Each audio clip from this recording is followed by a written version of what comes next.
Hello প্রিয় বন্ধুরা, তোমরা সকলেই ভালো থাকবে।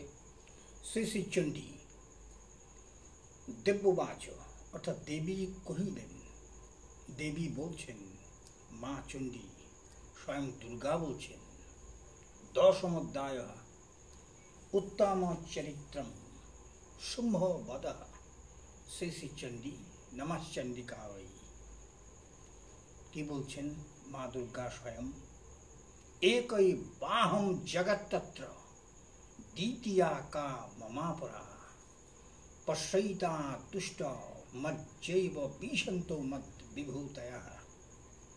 এই জগৎ সংসারে আমি ছাড়া দ্বিতীয় কোনো পদার্থ নাই, বস্তু নাই, একমাত্র আমি অনন্ত সংসারে বিরাজমানা।